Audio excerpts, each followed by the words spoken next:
Space, the final frontier. Well, okay, not really. All right, take two. Here in the Mitten State, welcome to Code 47, bringing you all things Star Trek, spanning the quadrants, the best thing since the neutral zone.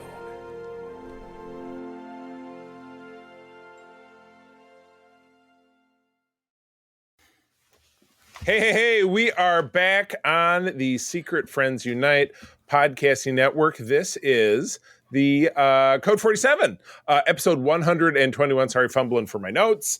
But I am your humble servant, Trek Lord of West Michigan, Charlie Carden, coming at you to talk more about some Star Trek stuff. And I am joined by my full composite of my co-host, the Holy Trinity of Trekkers, as far as you know it.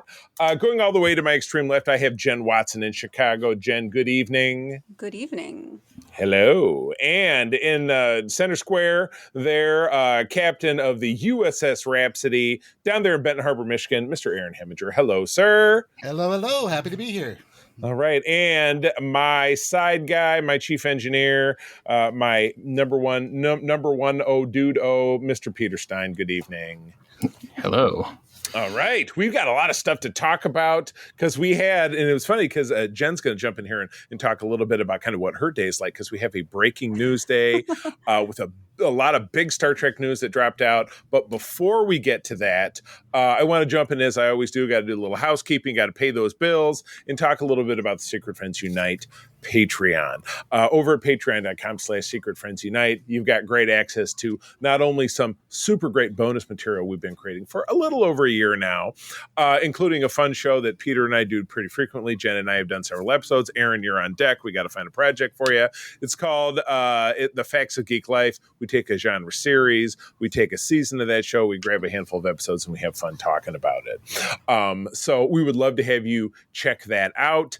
You can get a free 7-day trial, again, by visiting patreon.com/Secret Friends Unite, which you can also access through our website, which is just secretfriendsunite.com. Giving big love to the folks on our Friends with Benefits level, Corey and HD, John Sedorf, the awesome Phoenix Sisters cosplay, Brendan Myers, and friend of the show, Matthew Keel. Our top folks on the BFF level, the Nias family of the Twin Cities, Sean, Stella, and Henry, and my friend and your friend, Missy Merchant. So thank you, all of you, for all you do. And again, patreon.com/Secret Friends Unite. 7 days for free. And if you like it, as Arnie said when he chucked a big knife into a guy in Predator, stick around. Oh, well, without further ado, let's move on to some news.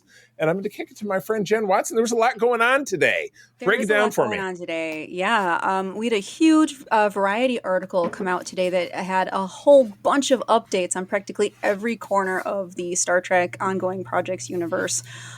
We have got updates to Section 31, which, oh my gosh, is going to be featuring Rachel Garrett of the Enterprise C. What? It's so crazy.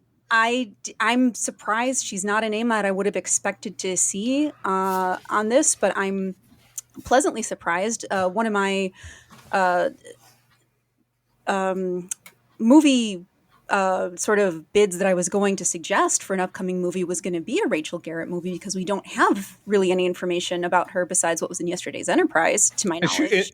And she was a kick-ass character too. Yeah. And she got a tiny bit of love in the third season of Picard in the form of a statue that was outside of that poor city that got destroyed, or that facility. Yeah, but that was it. Hasn't really been explored, so it'd be pretty cool to see that, the lost era. Shelley's Emperor Giorgio is going to be kind of around that era, or maybe not. Time travel could be involved. We never know.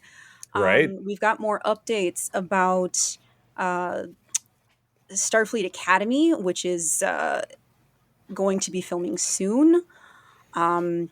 We have Jonathan Frakes directing a season 3 episode of Strange New Worlds, which he says is the best episode of television he's ever done. So I am looking forward to that. Whoa, intense.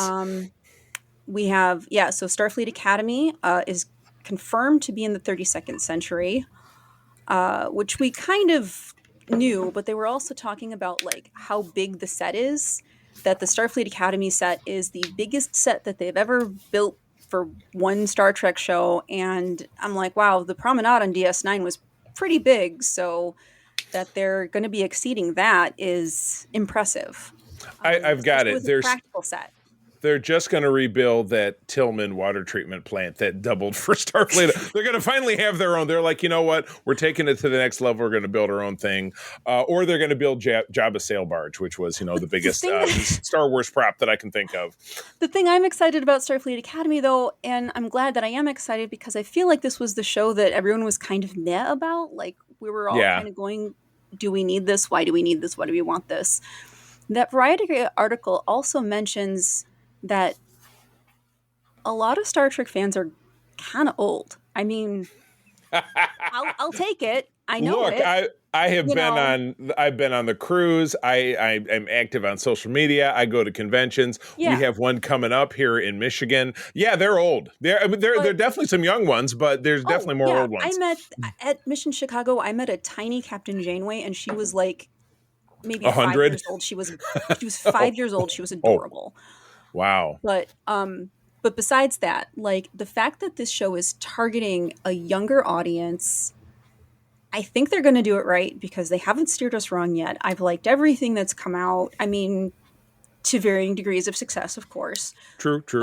I think if they can really reel in that sort of, that Gen Z demographic, then that'll be good. Because, I mean, our Gen Alphas have Prodigy, right? And right. Prodigy's good for everyone. That's my feeling on that. Now you lost me. Gen Alpha, are those the kids who are even younger than the Gen Z kids, I'm assuming? Yes, because the Gen Z kids are like tweens and teenagers, so the Gen Alphas would be like your 5-year-old Gen Z kid. is the oldest Gen Z is like in their 20s right now. Gen Z are in college or graduating. That's right, because the millennials are my kids, and they're later in their my daughter is almost 30, so and, yeah. The Gen Alphas would be like elementary and junior high. Oh my God! And I am. Oh wait, I didn't get a chance to roll up my shirt. Yep, you got the shirt. Yep, I've got the shirt. This says, if you're not watching on YouTube, which you should be, Gen X, which is my generation, April's generation, raised on hose water and neglect. We are very proud of our latchkey existence. But yeah, no, there's a fair amount of us Gen Xers who were watching stuff in the 90s, and so we're tuned in. And then you're a millennial, Jen, if I'm not mistaken, so you kind of were younger watching the same stuff. Peter, same thing with you. And then Aaron, Aaron, I don't even know your age. You don't have to say it, but I assume you're a little bit younger than me, so you probably fall somewhere in between. I'm what we refer to as an elder millennial. Honored elder. Right.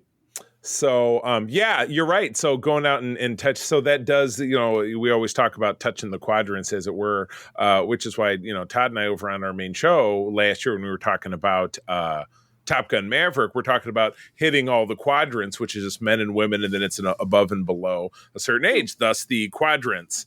So that does seem to be what they're going for here. Yeah, I'm actually pretty excited about it.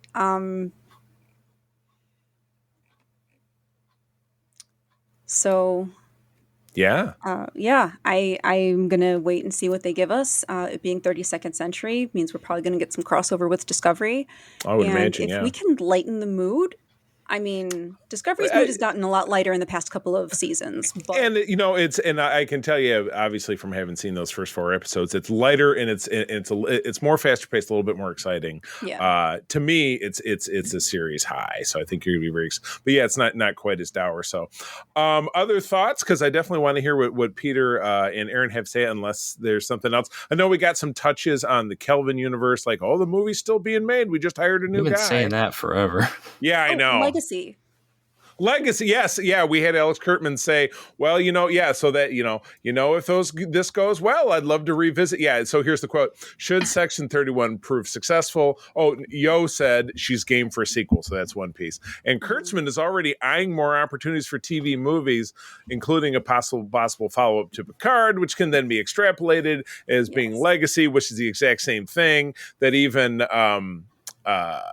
Terry Metalis, very nice guy who I met at Star Trek Las Vegas, has said, well, I would be happy to take their call, but they have not called. So, yeah. Maybe Success. it'll be a movie. Yeah. I mean, Better than nothing, but yeah, a movie spins, a miniseries can spin into a TV show, any of that. Yeah. This is the first ever Star Trek TV movie that's being made, the Section 31. Yeah, Section 31. Film. If you don't count those Voyager episodes that were sort of made like that. I mean, yeah, exactly. Yeah, your single piece. Yeah, because we also Dark Frontier and Flesh and Blood that were kind right, of intended which were this is the first standalone Star Trek TV movie. Exactly correct. So, all right, let's get some thoughts around the horn. Peter, what are you thinking? How you feeling?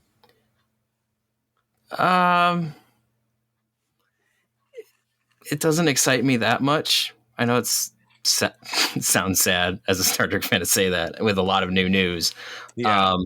But I mean, I was never all that excited about Section 31 in the first place. I like Michelle Yeoh as an actress, but I don't like the new take on Section 31. I've been pretty clear about that from the start. And so I'm not super excited about that. And bringing in Rachel Garrett, I like Rachel Garrett as a character. Yeah. But if this means time travel, I love time travel. I don't like how a lot of modern writers use time travel. It tends to be messy. Mm-hmm. If it's just she's going back to the lost era, question mark. Why? So there's a lot of missing data is what you're saying. There's a lot of missing data. Academy, I knew it was going to be 32nd century. Okay, fine. It feels like to me that it's becoming like the Bad Batch as to Clone Wars, where it's just, we're going to continue Discovery just differently. Yeah. That's what it seems like to me. Good analogy. Yeah. But the Starfleet Academy concept has been around since... The concept has been around since like 2007. Yeah. Well, at least. It's been around since since motion picture. Yeah, they had that idea. 1990. I know that Bob Bennett had given some thought to making Star Trek VI the Starfleet Academy film, and then we obviously that's not what we got. It's been kicked around a lot, but we'll see. I don't know. I personally didn't like the whole bit of like Star Trek fans are old, because when I was growing up, no one gave two shits about us, and we were the young ones watching Star Trek. So it's like, am I just chopped liver? Like, okay. No. I'm chopped liver. More to the point, my parents are even more chopped liver. So yeah. So you're less chopped liver. What's a step above chopped liver? I'm minced liver. Minced liver. Oh, look at that early title for the episode. Minced liver. Aaron, break it down for me. Well, I'd just like to say about that Star Trek fans being old. I don't know about that. You're only as old as you feel. But, the more important thing about that is, okay, maybe some of us are the older generation, but when it comes down to it, we're also the ones with the money. So, money. So there you go. I will say I don't have any of that either. So I don't know what that's like. But anyway, no, I'm excited for Starfleet Academy. I think the thing that excites me the most for the Academy is all the possibility, because, it being in the 32nd century and everything, a lot of what we know is not what we know anymore. There's a lot of change up, and there's a lot of opportunity to explore older concepts or races from different angles and seeing how they've changed, after all this time and going through the burn and everything. I mean, we started to see a little bit of that in Discovery, and I've been enjoying that, and I hope to see that continue with Starfleet Academy. So I think out of everything, that's what I'm most excited about right now, is just the possibility of new ideas and new concepts and seeing things in a different light. That's what I'm most excited for. I'm excited for Section 31. I like the lore of Section 31 for the most part. I kind of like this dark underbelly, kind of open secret of Starfleet and everything. I really enjoyed Michelle Yeoh's character, and seeing Captain Garrett, I think, will be fantastic, because she was a great character. And I'm really interested in seeing the angle that they're going to go through with that. So It is. I'm with Peter with the big file not found kind of missing data scenario. But again, I think that they can make something great out of it. You're right. Section 31 is radically different in the 23rd century. Oh, we have our own fleet and we have our own blah blah blah, this thing and that thing. And then in its origination, late 21st century, DS9, they're the very shadow puppet, behind the scenes. Why did they become that way? What happened? What drove them into the shadows? What is it really? And of course, saw them in Enterprise, and they were still very shadow. So they went from very shadowy to being very out in front of stuff to being very back in the shadows again. And why is that? I mean, perhaps this will touch that. So, well, anyway, it is cool to get a burst of news. Discovery is the next thing that we have. We don't have anything else on, even looking at our podcast schedule, we don't have anything else on the books that is confirmed as coming out. A big part of that Variety article did talk about the third season of Strange New Worlds, which definitely looks like it's going to happen next year. Nobody has said anything about Lower Decks, which typically has a late summer, early fall drop. So, and nobody said anything about Star Trek Prodigy, except Peter, this was, you were the one who did the digging with the shovel on this one. It got dropped in France this week. On accident. On accident. And I would imagine it's gone by now, though I've not followed up on that. French company that released it has released a statement that's saying that this was intentional. Oh, was it? Yes. Wow, that's they got some baguettes on them. Holy shit! Yeah. Oh my God! Yeah, that is ballsy. Yeah. Wow. I mean, I may have misinterpreted what I read. Okay. Yeah, I don't think I'd want to. They have the license, and they. Oh boy! They do get to decide when they release it if they have the license to it. Yeah, they do have the license. That is true. So. Well, I've not heard anything else about it. So that is definitely. And again, dear listener, if you know something that we don't, add us on Threads, add us on Instagram or Facebook. Let us know. Secret Friends Unite. And yeah, I'd love to know some news, which of course I could Google. But you know what? I'd like to hear from our listeners too. How cool! All right, so yeah, we don't know what's coming next, but again, when we jump into our next episode, we're going to be talking about the first couple of episodes of the first season, or season 5, the final season of Discovery. So very excited about that. Okay. If we're ready to move on, we have another random episode this week. So we used our little calculator, beep bop boop bop bop boop beep boop beep, and we got who was the chooser? Was this that was you? And and awesome that it's a Star Trek Voyager episode, and it's one that we've not covered. Obviously, we were most recently talking about the 4th season of Voyager because we've been rolling through the series and the seasons in sequence, which is why we're in the 4th and final season of Enterprise right now, which we're going to talk about in the next segment. But right now, we've jumped all the way to the end of the 7th season of Star Trek Voyager. We're only 6 episodes from the end of the series. So that makes this season 7, episode 20, author. And because Jen, this is your episode, this is your time to shine. So why don't you kick us off? What's going on in this episode? All right, the quick summary per Memory Alpha states that the Doctor completes work on a holonovel that depicts the crew of Voyager in unflattering roles as they abuse and scorn the emergency medical hologram. When the holonovel is published without his permission, the issue of the Doctor's legal rights are brought into question. Seven reconnects with her aunt.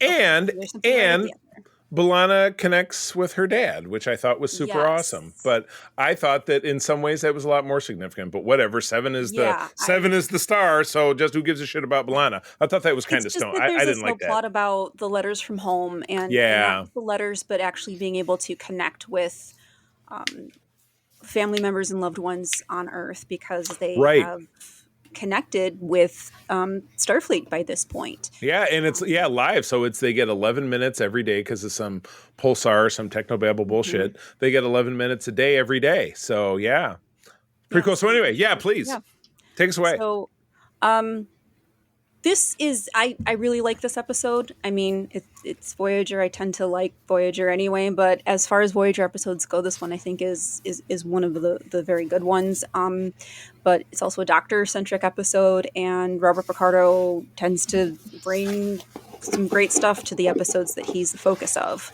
So with this episode, what we have is it opens up on the Doctor sort of revealing some of his program, which is the day in the life of the emergency medical hologram. And the player of the holonovel takes on the role. And as they do so, it sort of mimics other situations that have happened on Voyager, but sort of takes them up to 11 or even 12.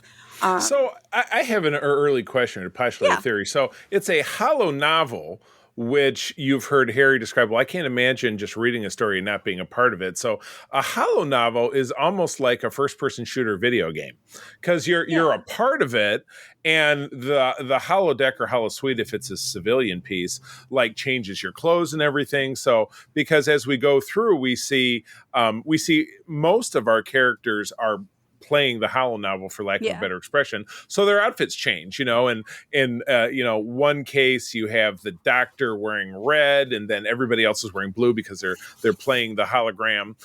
So that's weird. So the video game and book have merged to be called a holo novel in the future. I just think that that's kind of interesting. Yeah. Mm-hmm. Yeah, so it's a fun thing.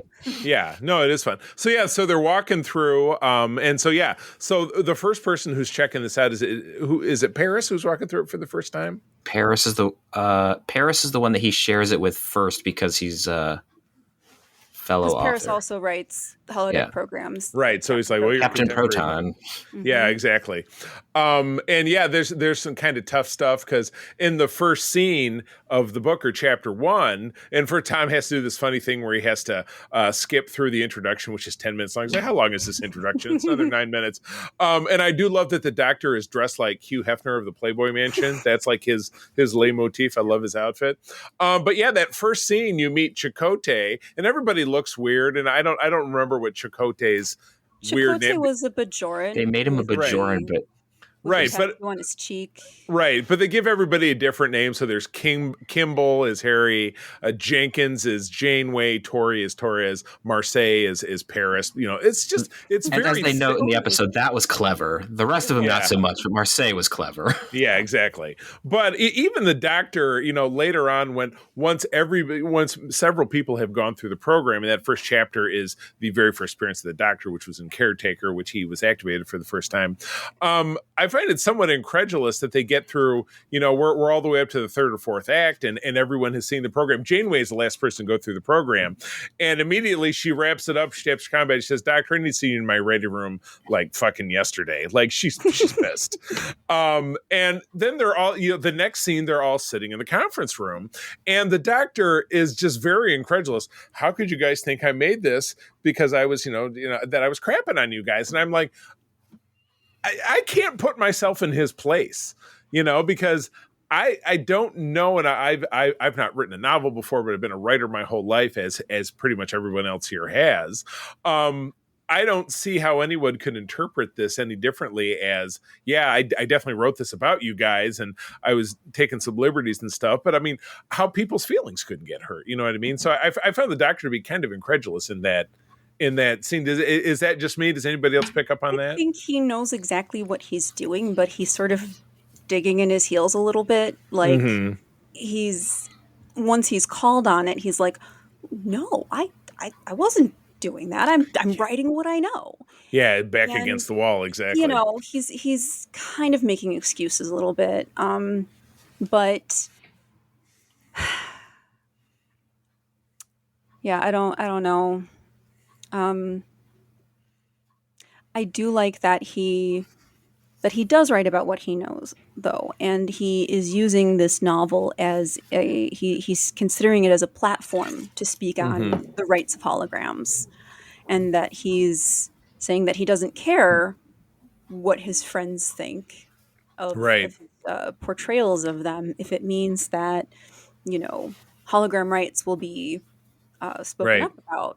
Which becomes, I know that we haven't gotten there, but that is a theme of Voyager Season 7, where there's other holograms that the Doctor meets that... Right, that happened in that... there's that two-parter about holograms that happened a little bit earlier in the season. So, well, to shift gears a little bit, Aaron, I'm going to jump to you. So the Doctor has his heels dug in, and then he's talking to his publisher, and then the publisher says, oh, cool, we'll wait for your revisions, no big deal. What happens then? Well, the doctor goes ahead and he reports back to the crew that he's made this arrangement with his publisher and that they're going to wait for the revisions so that he can tone down, the Kmart version of the Voyager crew and make them a little bit more, palatable. New episode title. Keep talking. So they think that they have this arrangement going, and then we get to go to the Pathfinder operation facility. Reg is talking to Admiral Paris. He finds out that there's this new novel that's come out, this holo novel with these characters in it, and the Admiral is not happy to find out that the Voyager crew is not being portrayed in the best of lights, as it were. And it's Tom Paris's dad. He's a big deal. He's a 4-star admiral, so you're not gonna mess with him. And he was probably like, well, I expect this from Tom, but not the rest. I expect this from my fuck up son, but not your hologram. He's a computer program. And the program had Tom cheating on his wife and using his sick bay to having a creepy mustache. Yeah. And it's funny, it's a creepy mustache. Is funny, but Tom says, "Hey, nice mustache," when he first sees his doppelganger. So the program gets out, and then the doctor goes to confront the publisher. Peter, what does the publisher have to say? The publisher pulls your normal schmuck and decides to say that the doctor has no rights to say anything about the novel after he's passed it along. Yeah, right. He just treats him as a computer algorithm. It's like AI generated. No one has any say on it. I can do whatever I want. And that's pretty much what's happening now. Yeah. So it's somewhat prescient in that sense. Yeah. AI generated. There's no copyright on it. Right. And looking backwards, even to Star Trek's own background, if you remember back to our bracketology challenge in episode 100, our top episode was The Measure of a Man, when Data had to fight for his rights that he was not property. So there's no wrinkle in that new law that got wrote that said, and it also goes for AI, you know what I mean? Even though Data is AI, but Data as a Android, as an embodied program, it becomes a little. It has to do with embodied program versus just a program in the ether that can be instantly copied. I think is what the thought is there. Mm-hmm. Right. Not to say that they're right, but I'm just saying that's probably what they're getting at. Well, because there's so many other EMH Mark 1s out there, precisely that don't have the same. And that's where the wrinkle becomes in there when you start to think about the issue, and why it's so interesting that it's brought up is that we have so many. Go ahead. Yeah. No, just with Data at the time, he was the only one that they knew about. Right. And I mean, you had like lore and such, but it was like a handful. Yeah. And, right. And you're not dealing essentially unique. Right. Yeah. And then there's like Moriarty, but he was also unique. And so you're not having like, here's just a program that not through some sort of fluke, but is in fact sentient and is a person. It's not just a computer algorithm running a simulacrum of a personality. Right. And of course we do get, so we get I called it the Zoom trial of the century, which was which they were able to solve it in 33 minutes because it's 11 minutes a day over 3 days. And that was the other thing that everybody, all the crew members through Neelix handing out chips, everybody gets 3 minutes of comp time, which is 9 minutes. And apparently there's another couple of minutes for any kind of like wacky technical issues. And plus 7 is in there the whole time. So you'd be like what if you're having a conversation with your ex-wife who left you for your best friend and you're having this impassioned fight and then 7's standing over there? That kind of sucks, right? Yeah. She just got her AirPods in and she's just listening. She's like, I'm not listening to you. She doesn't. Care. So they have the trial of the century. And then I wrote Janeway just absolutely killed it in her closing arguments. It was funny. Peter and I just last night recorded another Patreon segment about Battlestar Galactica, and we had a long chat about the speeches that Adama would make throughout the episodes. He would just always have these great, beautifully executed speeches, and Janeway has got a great one that's very reminiscent of Picard in The Measure of a Man. So she just knocked it out. Sometimes you really just have to appreciate how great Kate Mulgrew is, because she just destroys it. So that was great. And like I said, Harry and Seven have a nice moment, and Seven ends up chatting with her Aunt Irene. And again, you only see Aunt Irene obviously through the screen, but I thought she looked a lot like Louise Fletcher, who was Kai Wynn on DS9. I really thought, I'm like, what? Did she get another check out of this deal? Because this is after DS9 was over. And then they just, even our little summary totally cut out the really nice moment between B'Elanna talking to her father, who wanted to reach out to her, and they'd not spoken in 20 years. They'd been estranged that whole time because he left when she was a child. I thought that was awesome. I thought that was really awesome. They reconnected, and obviously we're so close to the end of the series that there wasn't any follow up on that. But you know what? It's good. It's good, and I do like it. So, any other thoughts before I run down a couple of these background bits and we move on? One thing that I thought was really interesting was one of the first scenarios that you have in the holonovel is that the doctor has to choose between patients, which is a thing that happened. But in order to solve the problem, Janeway pulls out a phaser and kills one of the patients. Captain Jenkins, yes. Right. Not Janeway. Definitely not Janeway. Because Janeway would never, ever murder a crew member. Straight up and shoot a crew member. Pew! Janeway's a crew member. Yeah, exactly. It's like the way Kirk's a computer. The camera pans directly to Neelix, who was once part of Tuvix. And that's all I'm going to say about that. Well, it's so funny you should mention that because this kind of shows up in the notes. And there's a lot on here. It does mention something that I touched on. Robert Duncan McNeil is the second of 3 Voyager cast members to take his tour through the wardrobe department. He wears all 3 colors in this because in this he wears blue. Yes, Neelix does reveal that there are 146 crew members on Voyager at this time. Remember, we started with 141. We picked up an untold number of people from the Maquis ship, and then people have died over the years, so we're at 146. But notes touch upon, obviously, everything that we kind of talked about Data. But we do get a very scathing, yes, when claiming the fictional Vortex crew is different from the crew of Voyager, the doctor says, "As far as you know, Captain, you haven't executed any of my patients." The statement ignores the events of Tuvix, in which that's exactly what Janeway does. Ouch. I just hate when that happens. This is interesting. The epilogue of the episode, we haven't touched upon this, so as everything rolls up, we do see that on a dilithium mining facility back in the Alpha Quadrant, which is completely staffed by Mark I EMHs, that they are distributing the Doctor's bootleg program. It says that this is 4 months after the events of this episode, which actually places it after the end of the series. Which, if you have to do your little computational math about that. So I think that that's kind of cool. And last bit, and then we'll get final thoughts here. This episode shares plot similarities with the Desilu produced I Love Lucy episode. Lucy writes a novel in which Lucy writes a novel based on her life that includes unflattering portrayals of people in her life, in this case, her husband and neighbors, using thinly disguised character names. And it's relevant because we all know that Lucy is the godmother of Star Trek. She is the one who paved the way to the show actually being on and supporting it during its run. My great aunt. And she's your great. Are you serious? Great aunt. On my mom's side. Yeah. What? I've mentioned this before, I think. We'll get back to this. All right. Yes. So there you go. Oh my God. That's why some of my weird faces look somewhat familiar to those of you who watch that show. I have Peter, I don't know that you've ever brought that up before. We will talk about that. Totally thought I did. At a later time. All right. We've all talked more than Aaron. Aaron, why don't you take us through the wrap up? Let your final thoughts on the episode. Thank you.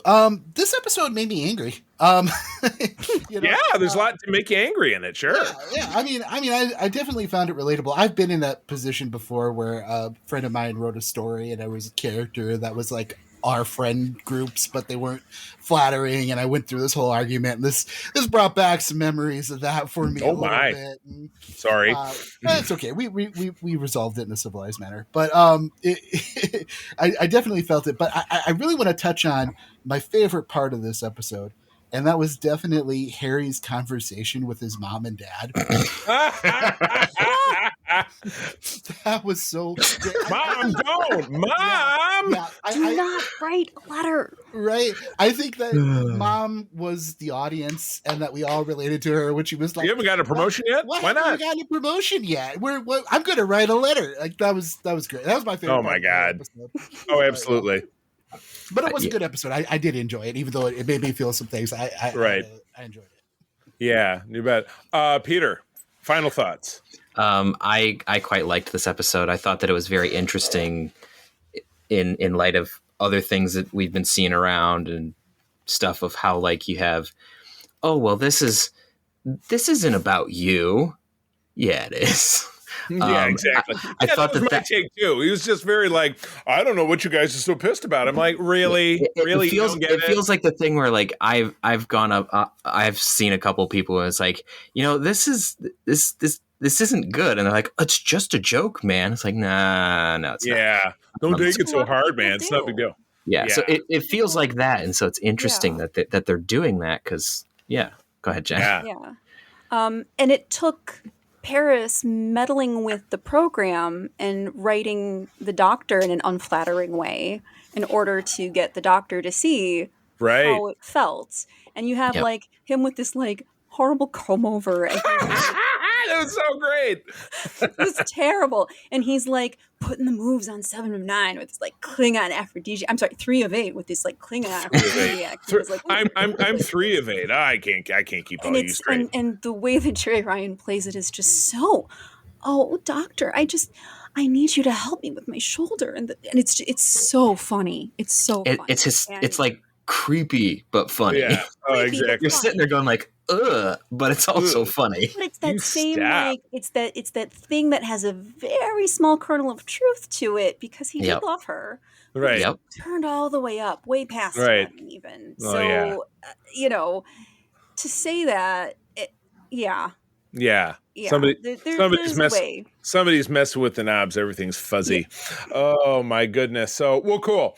Well, this is fantastic, and we'll be fortunately, or I should say rather unfortunately, putting a pause on this segment until we finish in our next 5 episodes with the final season of Star Trek Discovery, which we'll take the first part of the show. But after that, we will be back. I know we had one more random episode chosen, and we'll go back into the choosing, but it's a lot of fun, and I wouldn't be opposed to having a listener out there, whether it be a Patreon or anybody listening on any of our feeds, take your random number generator, and if you're interested in maybe generating an episode that we talk about, man, reach out. Definitely reach out. If you've got a favorite episode that we have talked about that you want us to talk about in detail or haven't gotten to yet that you want us to talk about in detail. We're happy. Yeah, we're happy to deep dive. Yeah. We've got a different cast now. We've got different opinions, different people from some of the earlier episodes of this show. So if you have ideas for, maybe you want to hear mine or Aaron's opinion about something.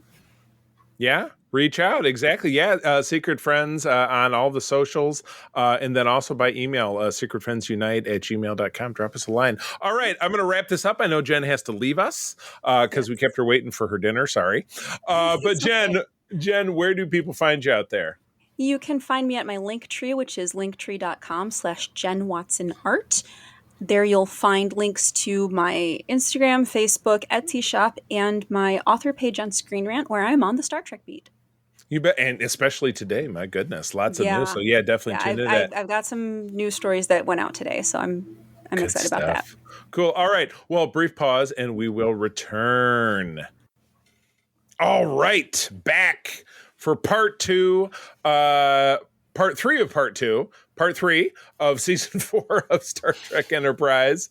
We're right in the thick of it. And I was just saying right before we jumped on, we have a 3-parter and a 2-parter and a 1-parter, and they're all great. I think this was a great group of episodes. So to pluck through my memory, I was watching this when it was on back at the beginning of 2005. Peter, you watched it probably about a decade ago for the first time, roundabout. And then Aaron, you're pretty new to this. Was this the first go? This was your first go? For most of them, I think I saw the 3rd episode, like part of it. Gotcha. Very good.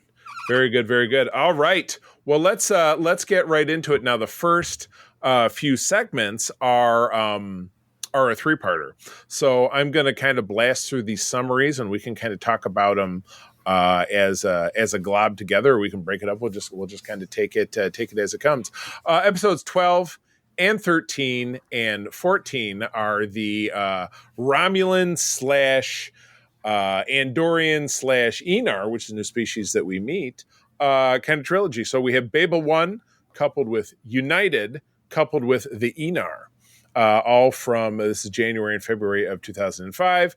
To kick it off, the Andorians threaten war on the Tellarites after apparently being attacked by a Tellarite vessel en route to trade talks. That's no good. Moving into United, Archer and Shran, together now, have to engage in mortal combat as Archer tries to unite the Andorians and the Tellarites, who are set at each other's throats by a remote-controlled Romulan vessel, see. And then we wrap things up by the drone Romulan ship that has been attacking the Andorians is under the control of an Enar, an offshoot of the Andorian race, and also grants us our first visit to the Andorian homeworld. Archer and Shran join forces to rescue the Enar and stop the Romulan plot. Anytime I see the word plot, I'm like, oh, this sounds like George Lucas. Ooh, you had no knowledge of that plot. Dun, dun, dun. But it's kind of like that. So we got a lot going on in these episodes. So let me toss it. You know what? Let's hear from Aaron first and foremost, somebody who's seeing this, if not potentially for the first time, but definitely with a newer set of eyes, and probably Peter and myself. So the three-parter, talk to me about your feelings. Yeah, I really enjoyed the three-parter overall. It was a lot of fun. I think my biggest thing that I enjoyed was getting to see the Tellarites and the Andorians explored more in depth. Yeah. I definitely, the very first episode, we get to see Archer and Hoshi doing some training on how to speak with the Tellarites. That's so fun. Yeah, that was a lot of fun. They kind of drop you in the middle of it, and you just kind of see Archer and her just kind of ripping into each other verbally. And it's like, what's going on here, y'all? And then it turns out it's practice for Tellarites, because Tellarites argue everything. That's their nature. I've heard them compared to if Vulcans or space elves, Tellarites tend to be like the space dwarfs, I suppose. So, yeah, nice. It's very accurate. Yeah, there's definitely an aspect of that there. They're not my favorite species on Star Trek, but it was interesting just seeing the different culture and everything. Because it's so wildly different, because you're used to everything being civilized and polite, for the most part, with exceptions on Star Trek.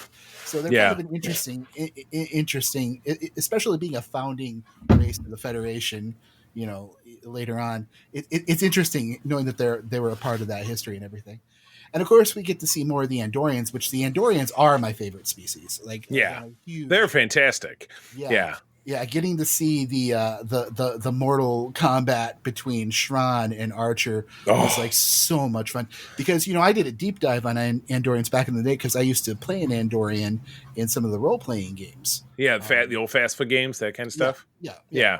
I did a couple different versions of an Andorian who was a medical professional and then a captain, and so I do big deep dives into it, and it was really cool seeing how much of this.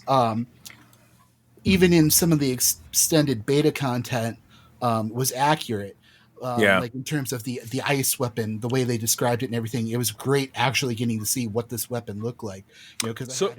So that had actually come from beta canon, so that was adapted. Is that what you're saying? Wow, you see, that's good, because that's something that's very endemic in what's happened in the post-Lucas era, in the Disney era, and Star Wars, is little things getting snuck in from the EU, like, well, we grabbed this, and we grabbed Dash Rendar, and we grabbed this little thing. We grabbed Thrawn, but we changed him around a little bit. But still, there were sources around that. So, I had no idea that was a beta canon kind of deal. Yeah, everything about that fight tied into beta canon, including Shran's injury. Because, really? Because the way the antenna, I'm sorry, I'm such a nerd about this, about alien biology. The way the Andorian antenna works is their brains actually go up a quarter of the way into the antenna. Really? It works as a sensory organ. If you cut above where the brain is, they'll regrow in 9 months, which is what Shran says, but they're going to lose their sense of balance because it's a sensory organ. So it's kind of like getting an inner ear infection when they lose the antenna. It's a similar effect, and we get to see that happen to Shran. If you cut below that sounds bad. Point, it's bad. It won't grow back. The antenna at that point will be permanently lost, and it's essentially a form of brain damage at that point. Right. So Yeah. You get a little wonky. So you got to know right where to cut them. If you don't want to permanently do damage. And I thought that was really cool seeing that. That's fascinating. I had you have schooled the master, myself being the master, pat myself in the back. I had no idea. Yeah. So I think that's absolutely fascinating. Yeah, I love seeing that. And yeah, the Andorians, we saw them like twice in TOS. And one of them was, of course, in the Whom Gods Destroy episode, where one of them was in an insane asylum. So you got no characterization there. And the only other one that you saw two of them. One was a spy, and he was a fake Andorian, and the other one was an ambassador, not a very threatening guy. So really, you got no great exploration of the race until we have the rest of them were backgrounds in the movies. So yeah, exactly. So until you have the fantastic Jeffrey Combs, who I've met on several occasions and is just a super great guy in general. In particular, he was at Grand Rapids Comic-Con, the springtime show that Aaron and I are about to do. He was a guest, and he came by the booth and chatted us up. And April and I had known him from just a few weeks earlier on the cruise and seen him do his thing. Sadly, I didn't make it to that one because he's one of those people I'd love to meet. Oh man. Well, you will probably get you. If we're lucky, maybe he'll be a guest at the Creation Chicago show when that finally gets scheduled, because I know we're all planning to meet at that one. So I just once want to hear him in person say, "Bit his head off like a gingerbread man." If anybody's familiar with that movie. Oh, is that from The Reanimator? Which movie is that from? That one was from Beyond the Just Beyond, I think it was called, but it was another Lovecraft interpretation. Oh, nice. Yeah, man, such a cool cat. I'll jump in.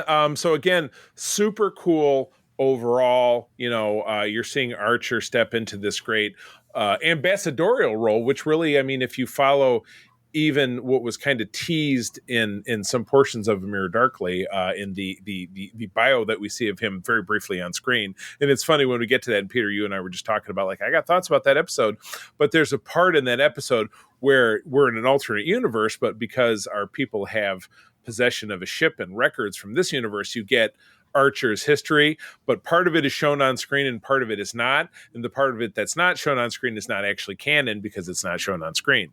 But it's hinted and intimated in beta canon, says that he goes on to be a Federation ambassador and eventually the president of the United Federation of Planets, when that's an organization. But you really see it take root in this three-parter, and you also see, Shran, who loses his command, but he also loses his lady love, who is one of his fellow officers, who dies in a fight with his Tellarite, which is why they end up in this mortal combat. But he meets, as we find out in the very regrettable finale, he meets his one true love, Janelle, who is the Enar, who he then marries and has a child with. Sorry, spoilers for the finale, but oh boy, by the time we get to the finale, we're not going to be having a good time talking about that. I would say and then we get this great Romulan intrigue still, while keeping it apart from the fact that a human and a Romulan have never seen each other, and they still will not at this point for another 100 years. And they still keep it separate, even though our people, they're aware of the Romulans because the Romulan War. They're not aware of the Romulans because the Romulan War hasn't happened yet. But we did bump into them a couple times. Yeah, we did have the minefield episode back in season 2.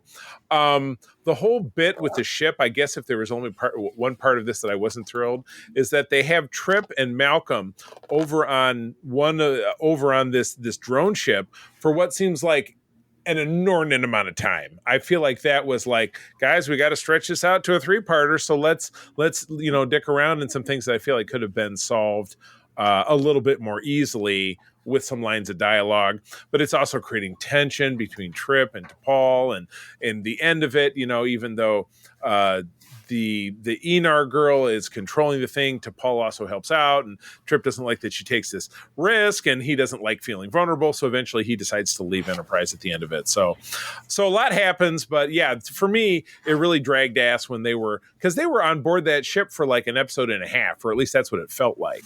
And I felt like it was too long, and maybe with some trims and cuts, we could have made this a 2-parter. So I don't know. Peter, what do you think?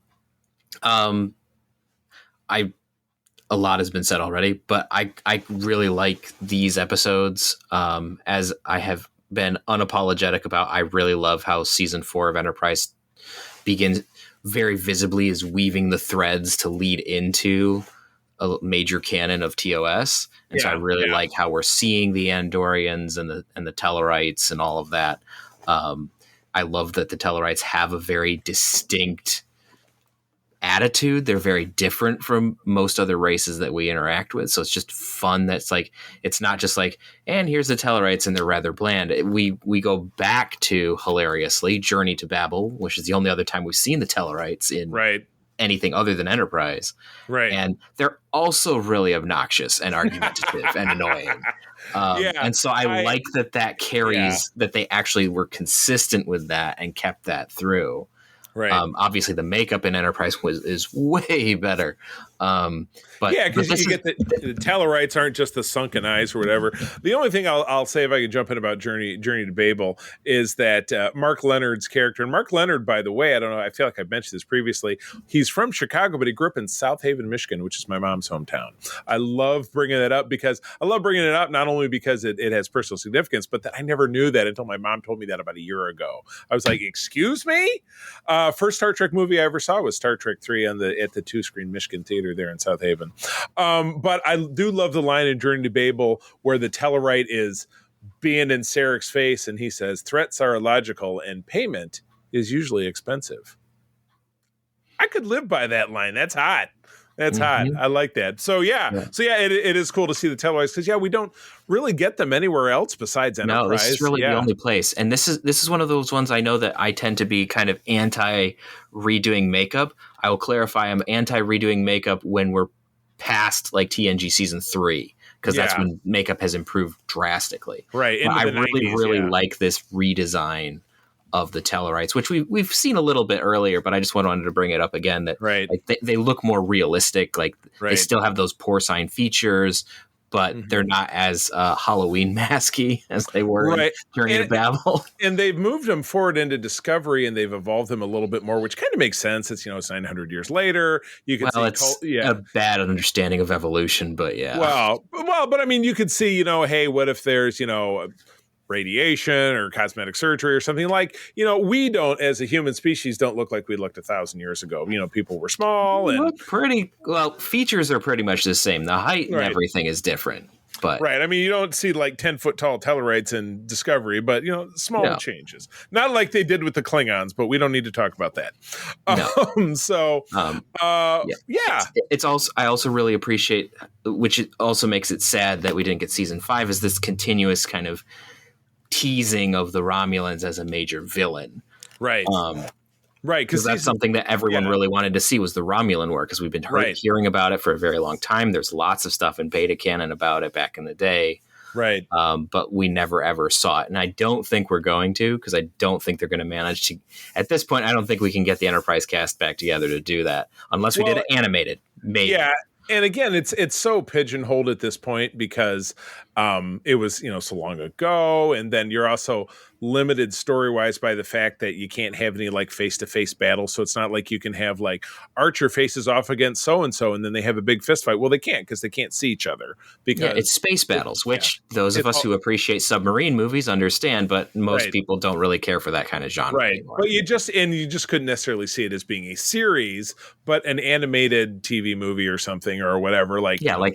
They just did a Babylon 5 film that was animated. They could do something like that to do kind of at least like a touch on the Romulan War. Yeah, most definitely. So cool. Any final thoughts, either one of you guys, before we move on? Great series of episodes. Really enjoyed it. Yeah. Strand's awesome as usual. Good deal.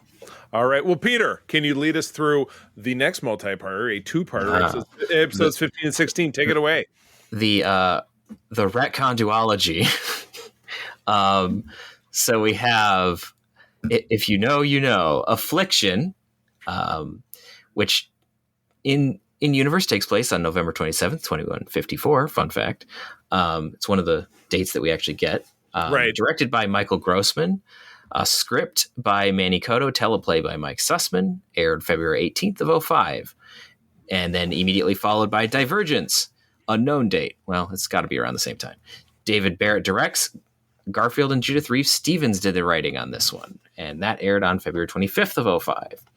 So, Phlox is kidnapped by the Klingons, who are seeking to cure a disease caused by an attempt to create oh, look, we're throwing back to earlier in the season. Klingon Whoops. augment hybrids. Such a good idea. T'Pol's mental abilities grow after she conducts her first mind meld. Yes, the Klingons have wonderful, wonderful ideas. Yeah, exactly. And then the next episode with Columbia, the sister ship to Enterprise's help, the Enterprise crew grapples with sabotage to their ship as they pursue the truth behind the kidnapping of Phlox. Eventually, the disease is cured, but genetic mutations will make many Klingons appear rather TOS-ish for generations to come. Yeah, all of a sudden we have long Fu Manchu mustaches. We're going to cut our hair too because because it's funny. Even the cutting the hair thing, they address it in Discovery, which is ostensibly why we have all bald Klingons in the first season of that show. So the Klingons never do anything in between. They've either got scary mountain foreheads or no foreheads. They got big, long, beautiful hair, or they look like Mo, or they look like Curly from the Three Stooges. It's just that there's no in between with Klingons in the way they are a people of extremes. Yes, exactly. So large passions. All right, Aaron, first timer. Now, did you say you were a first timer with the 3-parter or with this one? Because one of them you said you'd seen. This is my first time seeing this. All right, well, take us through it, please. Give us the first time perspective. Yeah, no, it was really a lot of fun. It was great seeing. Well, I love the callback to the augments and everything, and it was great seeing them trying to explain the. I've often heard them referred to as smooth heads. Having an explanation for continuity. Coming into this, I was a little familiar with the story from Star Trek Online. Yep. There was a mission where we essentially go through this plot line of trying to help the Klingons with this augmentation virus that's someone else reinvents it later. Yeah. So I was a little familiar with the concept coming into it. So that was kind of a lot of fun, like watching it being like, oh, I did this. So that was really fun. I was really excited by the amount of just really interesting cameos from other actors that we had in this. Of course, we had James Avery. Oh, so great. Love Uncle him. Phil as the Klingon general. That was a lot of fun. Big fan of that guy, and he just absolutely nailed the role. And if I remember correctly, I think I heard that he was once up for the part of Worf at one point. That would seem to track, though I don't know that I had heard that. And we also got, I don't know if you guys are familiar with the Fox TV adaptation of the 1980s movie Alien Nation, which was about a group of alien visitors that crashed on Earth and they got integrated into Earth society, and they were and it was a buddy cop drama, a human cop. The cop was played by the same actor who played Soval. And the alien cop was the dude who was the Section 31 dude in this episode, who later was did a guest role as a Starfleet captain in DS9. So kind of sci-fi legacy guy. Yeah, kind of. And I can't remember his name off the top of my head. But yeah. We also got Seth MacFarlane. We did get Seth MacFarlane, creator of Family Guy, and the Orville, which we're not going to talk about the Orville because I have feelings. He was an engineer aboard the Columbia, and that was kind of a fun. He actually got some speaking lines in that, and that was kind of fun. I felt like the Leonardo DiCaprio meme where I was like, Seth MacFarlane. Yeah, right. Yeah, Seth MacFarlane looking like a dipshit, just like all the other engineers on that ship. Because I swear, what do they do? Because at the end of this, the next episode, Trip does eventually come home. I mean, you saw that coming, but everybody on that ship onto Columbia just act like they couldn't find their ass with two hands on a roadmap. They were just, because they're standing in the engine room and shit is hanging out of the bulkheads, and they've been working on that ship for a year. These guys are idiots. I mean, is Trip like the only engineer in Starfleet who can like do anything? It's kind of sad to think. And then of course in Beta Canon, Columbia gets lost in the Gamma Quadrant. So is that why? I mean, if Trip was there because he could save them from that. I read that whole book. It was I can't remember the name of the series, but it was really great. It was kind of shocking just how dull the engineering crew of the Columbia was. But they had a great chef, as pointed out by Trip when he and his new captain are having dinner together. So, nice, good deal. Peter, I love these two episodes. As I've always said, I love when canon gets tied in. So I think that I know that when these originally came out, there was a lot of complaining. Not for me, but there was a lot of complaining about this because it was like, this never needed to be explained, and it's so stupid. I think it's quite clever to try to explain it in a way that's like, it's techno-babbly. Is it mildly ridiculous? Of course it is, but they attempt. But there is an attempt, and I appreciate that fact. So, like, I know that some people have the idea that we just ignore that there's discrepancies because there's difference in production value. But there's wiggle room. But then when there's a drastic difference, I do like when there's like some attempt to explain it, because it's just, because that's what a lot of us fans do, is just like, how does this piece work? How does that piece work? At least, well, that's what the canon fans like myself do. We're constantly trying to put things together and see how it all works out. Right. Yeah. And particularly, like you said, and particularly Star Trek fans, because we dig so deep. Another guest star, the main, because again, this is a great Flack story, because he's kidnapped and he's kind of forced to try to find a way to cure this rampant virus. The guy who is his lab assistant, who is one of the few prominent Klingon doctors, is actor John Schuck, who was a Klingon ambassador in Star Trek 4 and 6. He actually goes all the way back to Robert Altman's MASH film in 1970. He was Painless the Dentist. He played a Cardassian legate in DS9. And I met him last year at Star Trek Las Vegas. Older fella, very, very nice. So just a super cool guy, and just love to see that when you bump into these celebrities, and it's not always the case. But yeah, no, this was handled really well. But you got Section 31 in this. This was their first appearance since DS9. They had been wearing those same outfits for 200 years, because you saw the alienation guy. Harris, who was wearing that outfit. You found out that Lieutenant Reed had a connection to them going back to before his time with Enterprise, and he got himself in trouble because he was bound by following the orders of this Harris guy, and ended up running afoul of the captain. At the end of it, he said, the guy contacted him again, and he said, hey, I work for Archer now, so don't call me again. We're breaking up. It's not me, it's you. And he hangs up on him. So boom. I love that. I'm sure that had we got another season, that would have been developed a little bit more. Yeah, exactly. Because very rarely do you bring Section 31 in just for a bit point. Right. This is where, like, this is how I prefer Section 31, is in the shadows, in the background, as kind of that, that deep state crap, because that's the feeling that you got when you first met him. So this is where I prefer Section 31 to be. As much as there's some elements that aren't quite the same as in Deep Space Nine, this is more in the vein of how we understood Section 31 and how Beta Canon went with it. So and Discovery decided to kind of take a left wheel with it, but the film might swing it back. The telefilm that we were talking about earlier might swing it back in a different direction. You never know. So. I doubt it. That would be pretty far afield for them to kind of flip that all the way around, but.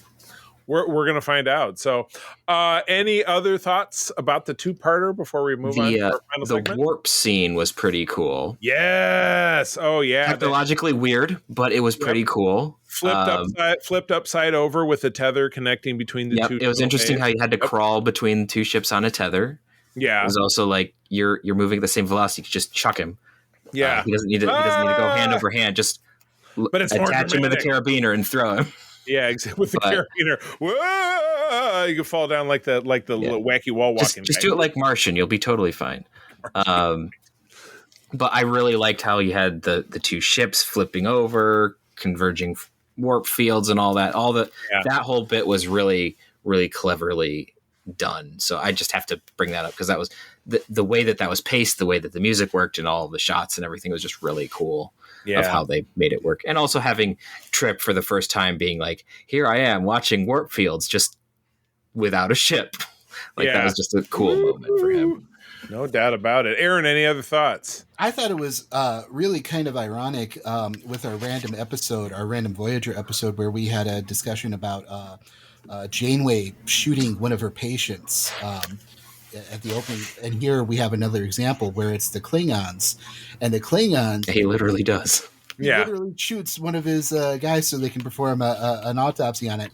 I thought that was just kind of an interesting serendipitous coincidence that kind of ties it all in together. Right. good. It was a good flip. No, I totally agree. Cool. All right, Aaron, would you like to do the honors for our final segment in this episode and break down Bound for us, please?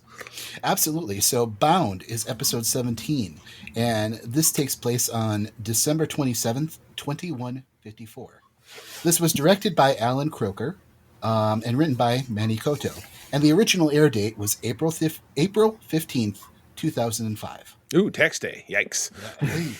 Don't say tax day. Hence why we get Orions and slaves. Got to be something to make you smile. Right. So, as a gift for negotiating with the Orion Syndicate, Archer receives 3 Orion slave girls, but these gifts have their own agenda. Meanwhile, Trip and T'Pol come to terms with the psychic bond that has been created between them. Oh man, so many sexy love songs could be written about that last line. Let's just face it. It's just an episode that makes everybody horny. I don't care who you are, sexy dancing girls. Everybody's got to feel something about it at varying levels. Yeah, this was cool because the Orions, that's another great example. We didn't have them really at all in TOS until TAS. Correct me if I'm wrong. Was there? I don't think there was any real they Orion mentioned. Yeah. We had the Orion women's show up in like the cage, Yes, and then yes. in Yvonne prison Craig. one with Garth Vizar. Right. That was the Garth Vizar one. Every year on the cruise, Denise Crosby has they play an episode of TOS and then they spoof it by talking over it, and that was this year's episode. And it was oh god, it was fantastic. It was fantastic because she led, and Todd Stashwick was there, and the oh my god, Mariner. Why can I? Tawny was there, and she's fantastic because she's I don't know why I forgot her name, and Bob Picardo as Kirk. Oh my gosh, fantastic. It was a lot of fun. But anyway, not to diddle on that, but that was great. And Yvonne Craig is beautiful. I think he kept calling her Sparkle Puss or something. He gave her a new name. He gave her James Bond name. Okay.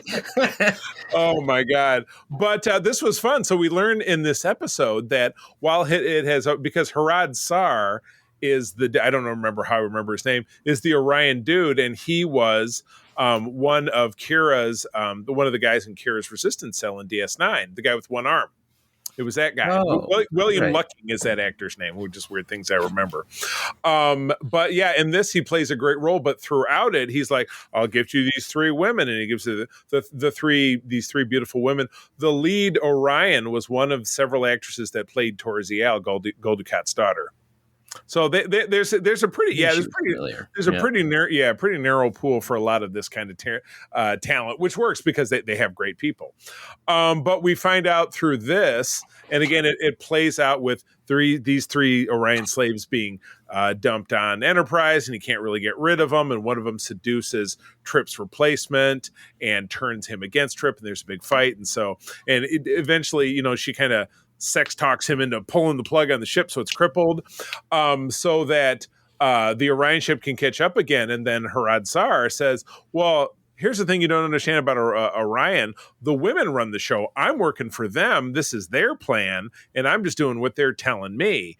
But at the end of it, it's the whole psychic bond thing that you mentioned between Trip and T'Pol makes it so that Trip is not vulnerable to all their sexy charms, and that's how they're able to escape. So, awesome episode, and it was character development wise, it was really great. It could have ostensibly been a throwaway and just oversexed the way so much of Voyager is or Enterprise is super oversexed.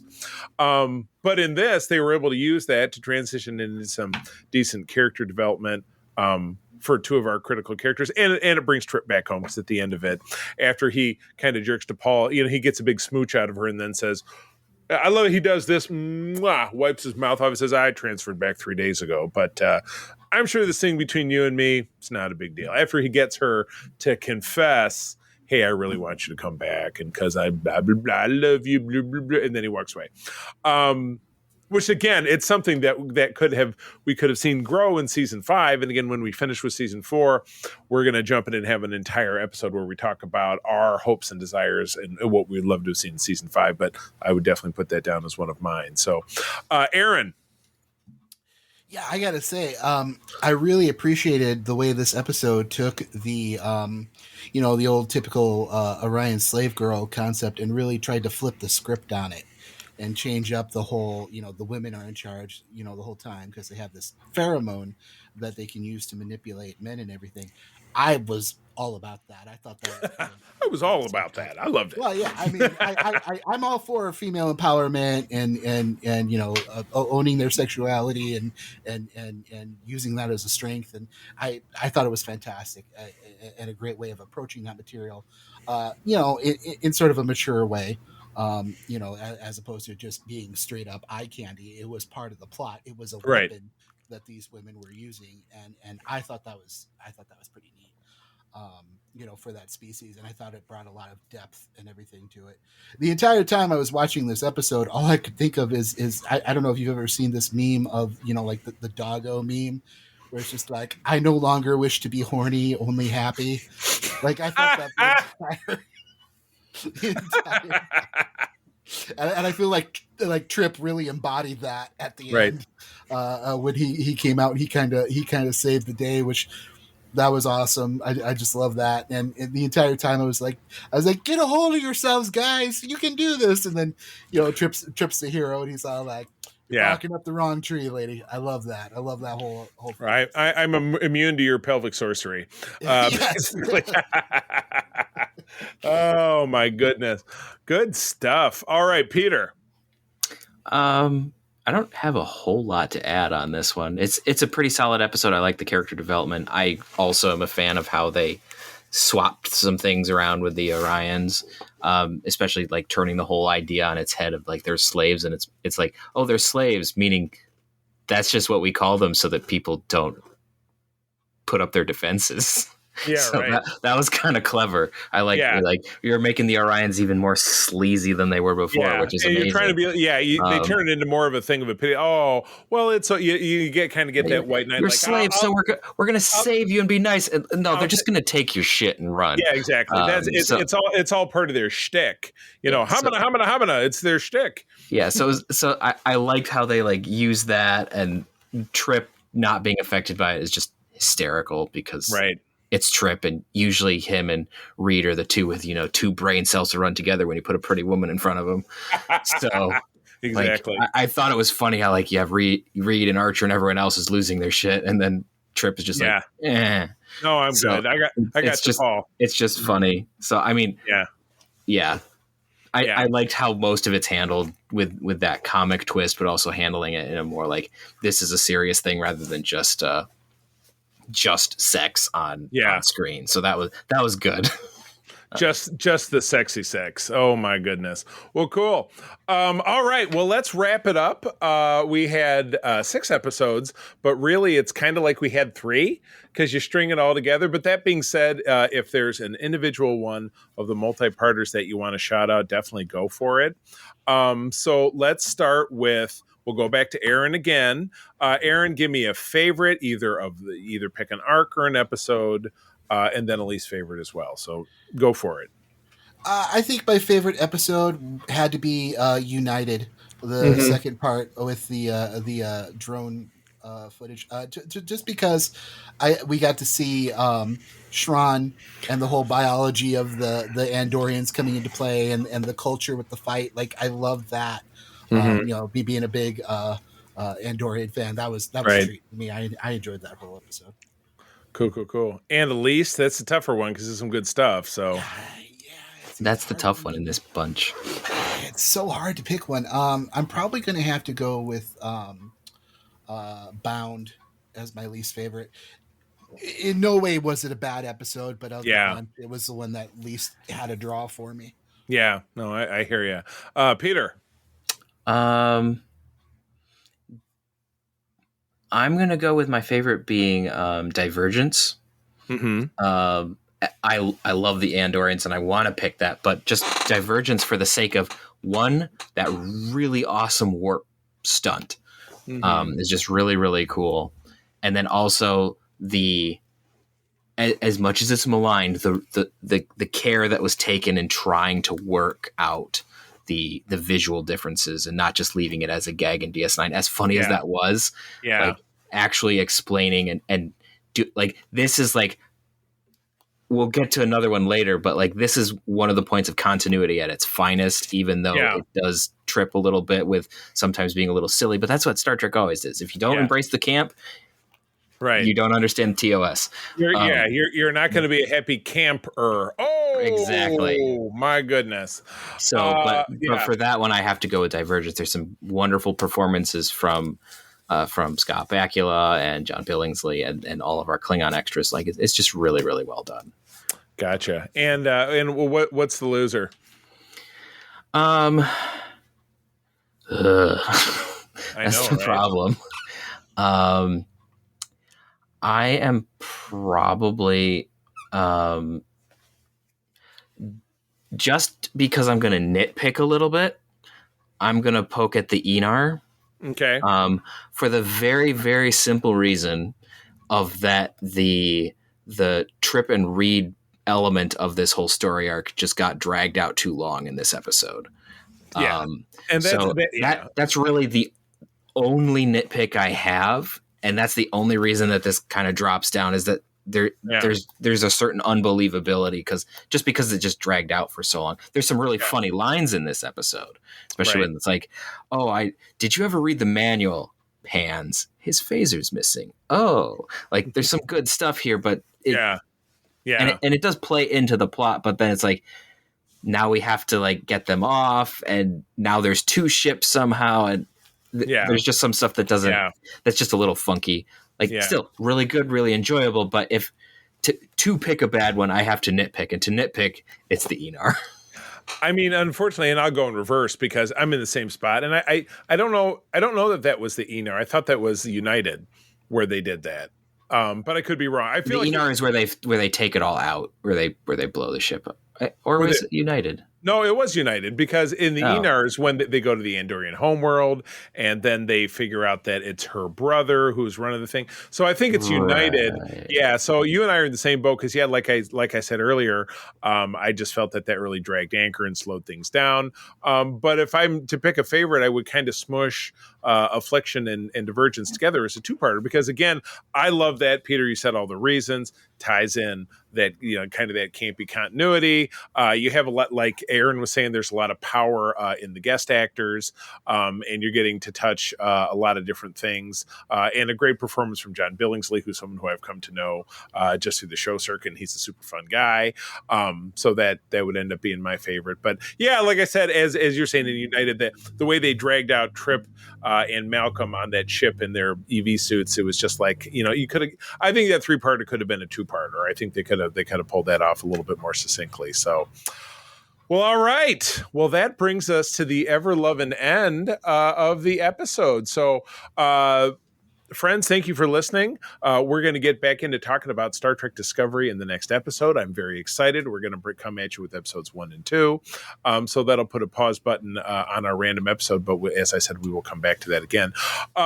Guys, as always, it's a pleasure. Aaron, where do people find you out there? You can find all my links to my social media for the USS Rhapsody at ussrhapsody.org. Excellent. And Peter, what about you? You can find me on the interwebs at Petrus Aquinas, but mostly I'm on the Discord for the Grand Petoskey, and then you can find me on ELH's Twitch channel. We're starting a new game soon. And then you can find me behind the scenes doing transcription and some extra voices on Starship Excelsior. Ooh, very exciting. We had mentioned Linktree. Aaron, I know you have one. Secret Friends Unite actually has a Linktree, so you can find us there. That gives you all of the links, including our Patreon main website, and access to all of our episodes and our great Discord. You can find me personally over on socials as C3 Carpenter on Threads and Instagram. Just go ahead and spell it out. But mostly, all three of us here are members of Starfleet International. We're all part of Region 13, which is Michigan and Eastern Canada, which I am very humbly proud of. Yes, I saw that. That's good. We had a little promotion if you're watching us on YouTube. I'm very humbly proud to be the top dude for Region 13. You can Google us, Region 13, and find our website there.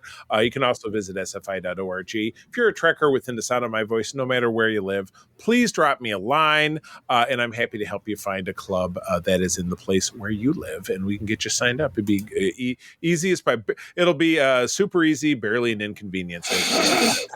So with that, I'm going to thank you for joining us once again. Sharing is caring, and keep on trekking. Thank you, everyone. Remember, 1,000 stars is a million maybes. Peace and long life.